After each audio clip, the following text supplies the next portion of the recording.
Namaste. Today, on day 33 of our journey, we explore the concept of the Supreme Spirit, also known as the Supreme Person, Supreme Being, Super Soul, Absolute, Father, Mother, God, etc., and by many other names. In Sanskrit, the Supreme Spirit is also called Parabrahma, Paramatma, Param Shiva, or Lord Krishna. The Supreme Spirit is the source of everything, and nothing is higher than that. The spirit, that is Brahma or Atma, is a part of the Supreme Spirit that supports the entire cosmos. Divine beings such as Lord Vishnu, Lord Brahma, and Shiva are expansions of the Brahma. Individual souls, like all living beings, are expansion of the divine beings. The Supreme Spirit or Spirit are eternal and unchanging. Divine beings have a long, very long lifespan, while individual souls have limited lifespans. Imagine the creation as a tree.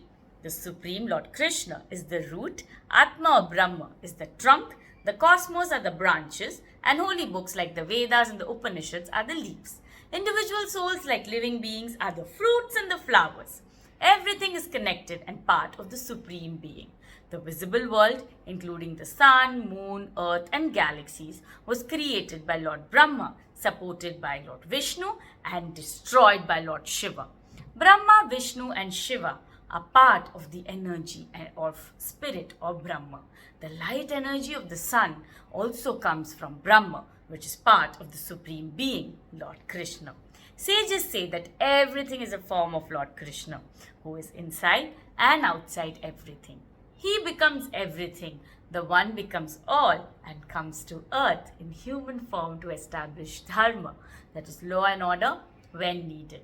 Here is a story from when the Supreme Lord incarnated as Krishna about 5,100 years ago. And this is the story of baby Krishna. Baby Krishna had an elder brother named Balram.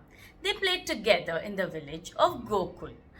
Krishna spent his childhood under the care of Mother Yashoda. Both Balram and Krishna were the favorites of the village milkmaids. Yashoda and Rohini dressed their young boys colorfully.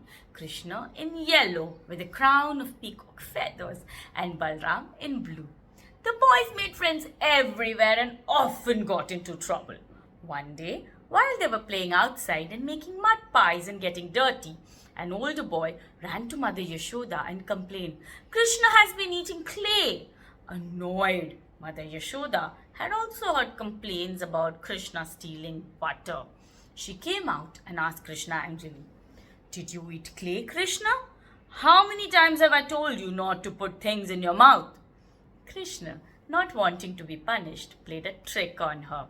He opened his mouth wide, and said, "See, Mother, I haven't been eating anything. These boys are lying to get me in trouble." Yashoda looked inside Krishna's mouth and saw the entire universe: earth, stars, space, galaxy, the Milky Way, ocean, mountains, the sun, and the moon. She realized Krishna was Lord Vishnu incarnate and was about to worship him. But Krishna just wanted her to love him as a mother loves her child. He spread his power of Maya over her, and she forgot what she had seen. Mother Yashoda held her son as usual, with no memory of the vision. This story reminds us that the Supreme Lord can manifest in any form and desire, and He just desires our love and passion. Krishna's playful nature and divine presence are beautifully illustrated in such tales. Thank you for joining us in today's journey. Read more about Krishna's adventures when you have time. Hope you guys enjoyed. See you tomorrow. Namaste.